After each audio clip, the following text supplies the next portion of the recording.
सबसे पहले अनंत जी आप ही के साथ इस चर्चा की शुरुआत करते योगी आदित्यनाथ बार-बार ये कह रहे कि विपक्ष जो है वो जाति की राजनीति कर रहा है। लेकिन विपक्ष का ये आरोप है कि बीजेपी चुनाव में सामाजिक समीकरण साधती है। सवाल ये है कि क्या फ़र्क है और कैसे आप इसका जवाब देंगे? देखिए, भारतीय जनता पार्टी राष्ट्रवाद की बात करती है। भारतीय जनता पार्टी का नारा है सबका साथ, सबका विकास, सबका विश्वास। और भारतीय जनता पार्टी जाति और धर्म की राजनीति करती है।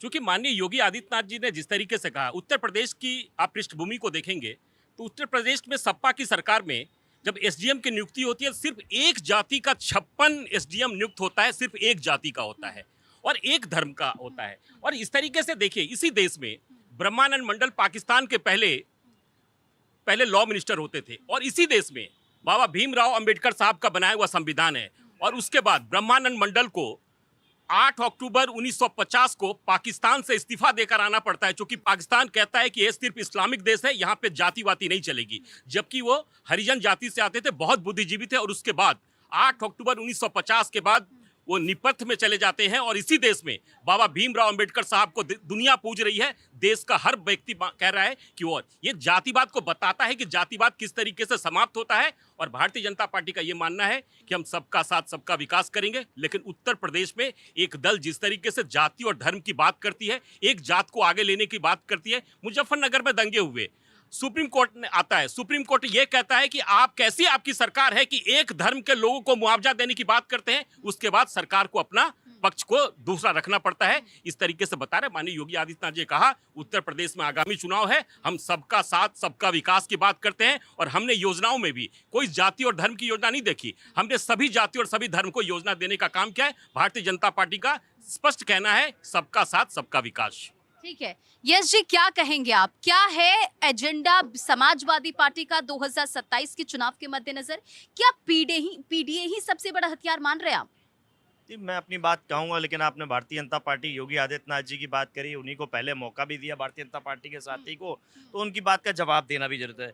इन्होंने 4 जाति बताई थी, गरीब, युवा, महिलाएं और किसान।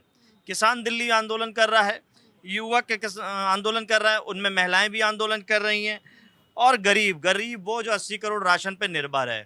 कौन सी जाति सुधार दी जिसको ये जाति कहते थे? और जो जाति की बात करते हो, गर्व करते हो अपनी जाति पे, तो किसको नहीं करना चाहिए अपनी जाति पे गर्व? लेकिन जिनका आप शोषण करते आए हो, जिन पे जुल्म जाति करते आए हो, जाति देखते हुए अगर उनकी सामाजिक न्याय की लड़ाई हम करते हैं, उनके हिस्सेदारी भागीदारी की हम बात करते हैं, डॉक्टर राम मनोहर लोहिया जी के नारे के साथ में करते हैं, श्रद्धेय नेताजी के आशीर्वाद के साथ में करते हैं, तो हमें जातिवाद कहने के काम करते हो आप।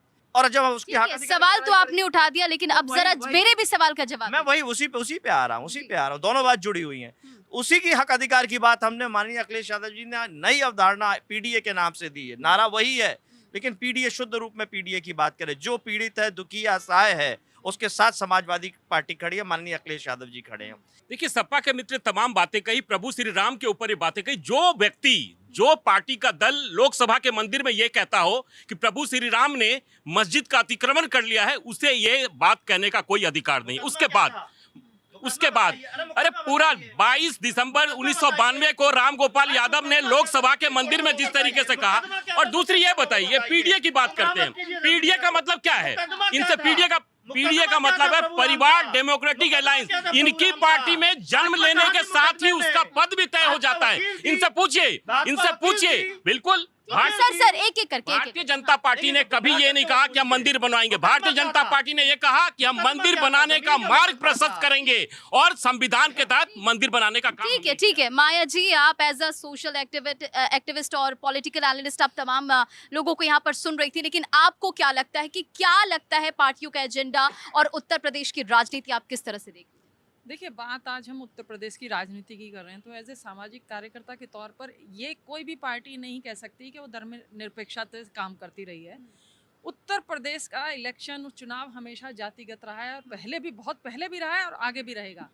उत्तर प्रदेश की जो राजनीति का समीकरण है बैठता, वो हमेशा जातियों के हिसाब से बैठता है। उन्हीं के हिसाब से हर पार्टी अपने दल में के अपने कैंडिडेट को सेलेक्ट करती है कि यहाँ पे इस क्षेत्र की इस जाति का बहुल है, उसी व्यक्ति को वोट भी देती है।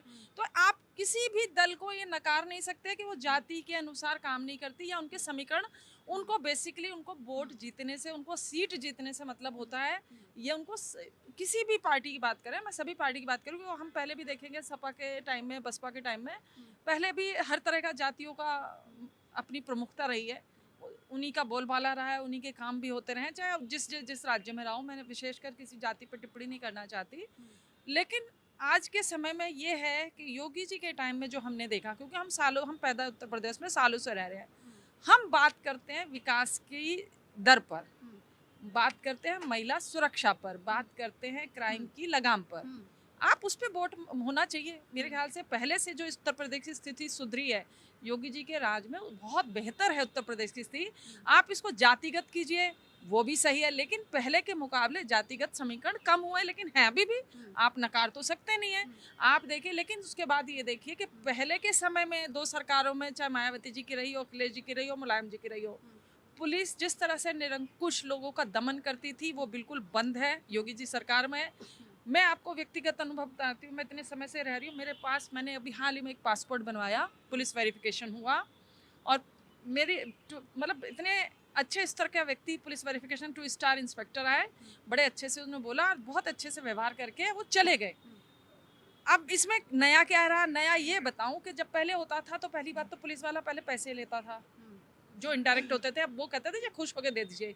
दूसरी बात ये होता था कि वो बड़ी टाल मटोल करके आपको फंसाता था। ये पहली बार मैंने व्यक्तिगत तौर पे 2 दिन पहले महसूस किया। और उसके बाद देखिए, थाने से, कमिश्नरेट से मेरे पास एक फ़ोन भी आया कि मैडम आपके यहाँ आया, व्यवहार कैसा था, और उसने पैसे तो नहीं मांगे और आपने दिए तो नहीं। ये मेरी ज़िंदगी का ये पहला अनुभव है, ये मेरी जिंदगी का पहला अनुभव है कि जो हमने महसूस किया कि ये पुलिस ऐसे भी काम करती आप है। अपना ये एक्सपीरियंस बता रही, लेकिन समाजवादी पार्टी के प्रवक्ता इस पे कुछ कहना चाह रहे हैं, बताइए। समाजवादी सरकार में डायल 100 जैसी व्यवस्था दी गई, जो आधुनिक जो गाड़ियां दी गई। सुनिए, अरे सुनिए, आधुनिक पुलिस हेडक्वार्टर। अच्छा, हमारी आपसे कोई झगड़ा है तो मुझे बात करें, तो आपने अपनी बात कह दी, मैं जवाब दे दूं।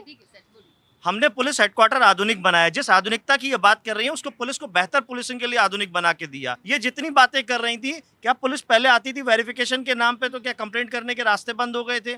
क्या कॉलर पकड़ती थी? क्या कल्याण सिंह जी के राज में ऐसा होता था? राजनाथ सिंह जी के राज में ऐसा होता था? राम प्रकाश गुप्ता जी के राज में ऐसा होता था? उस समय ऐसा होता था? ये बता जमाने में अगर थाने में भी जाते थे तो बिल्कुल पुलिस नहीं सुनती थी, लोग दरवाजे पर। आज के टाइम में अगर आप किसी भी थाने में जाइए, पुलिस बड़े आदर सत्कार से बिठाती किसी को भी, XYZ। हम आगे इस पर चर्चा करेंगे, लेकिन आपके पास आते हुए योगी आदित्यनाथ कह रहे हैं कि कुछ दल जो कि जाति की राजनीति करके समाज को बांटने की कोशिश कर रही, दूसरी तरफ समाजवादी पार्टी जो कि पीडीए फॉर्मूले का जिक्र करती नजर आ रही है। क्या लगता है कि 2027 के अगर चुनाव के मद्देनजर हम देखें तो क्या जाति के इर्द गिर्द अब ये राजनीति घूमती नजर आएगी, या मुद्दा विकास का? देखिए, दरअसल सिस्टम यही बन गया है। अभी मैं सुन रहा था समाजवादी पार्टी के प्रवक्ता को, कह रहे थे कि हम नई अवधारणा लेके आए, पीडीए, यानी इन्होंने क्या किया, पिछड़ा, दलित और अल्पसंख्यक, इन तीनों को जोड़ दिया।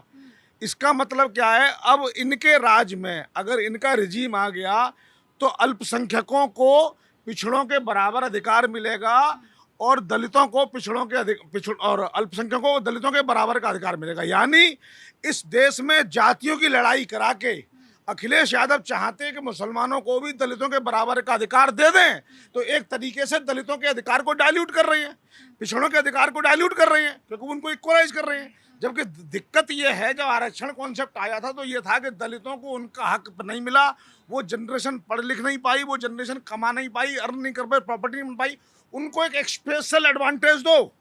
वो अल्पसंख्यकों को इसमें बराबरी पे लाके सिर्फ और सिर्फ वोटों के तुष्टीकरण की राजनीति करके ये इक्वलाइज करके दलितों के और पिछड़ों के अधिकारों को डाइल्यूट करना चाहते हैं। तो कहीं ना कहीं ये बहुत खतरनाक बात है जो अभी हमें देखने में नहीं आई है। आप देखो, ये जाति के नाम पर लड़ाना चाहते हैं, और ये वो लोग हैं जिन्होंने एक जाति को ही प्रमोट किया। आप आज देख लीजिए, ओम प्रकाश राजभर कितने लंबे लंबे ट्वीट कर रहे हैं। क्यों कर रहे हैं?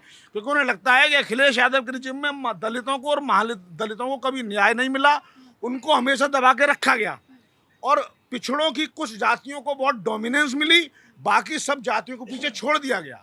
सवर्णों और अगड़ों पिछड़ों की बात ना करके उन्होंने किन्हीं किन्हीं खास जातियों को डोमिनेट किया, सपोर्ट किया और उनकी जातियों के लोगों ने प्रॉपर्टी खरीदी, उन्हें लाइसेंस मिले, उन्हें पोजीशन मिली। हमें इस सब से बाहर निकलना पड़ेगा। जाति के लिए आरक्षण जो संविधान की व्यवस्था है वो सब है, लेकिन वोट कायदे के कैंडिडेट को मिलना चाहिए। अगर कोई व्यक्ति पढ़ा लिखा है, समाज सेवी है, काबिल है, उसको वोट मिले। जाति की राजनीति नहीं होनी चाहिए और योगी आदित्यनाथ का बयान भी यही कहता है कि हमें जातिवाद से उठना चाहिए। अब हमारा आप डिस्कस कर रहे हैं, मैंने आपकी और आपने मेरी जाति तो नहीं पूछी। समाजवादी पार्टी के नेता कौन सी जाति का हमें पता तो नहीं है। अगर वो बात लॉजिकल रख रहे हैं, हमें अच्छी लग रही है। अगर भाजपा के नेता अच्छी बात कह रहे हैं तो हमें उनकी बात लॉजिकल लग रही है। तो हमें गुणों से देखना होगा। देश जाति से नहीं चलेगा, देश गुणों से चलेगा, स्किल से चलेगा, एबिलिटी से चलेगा।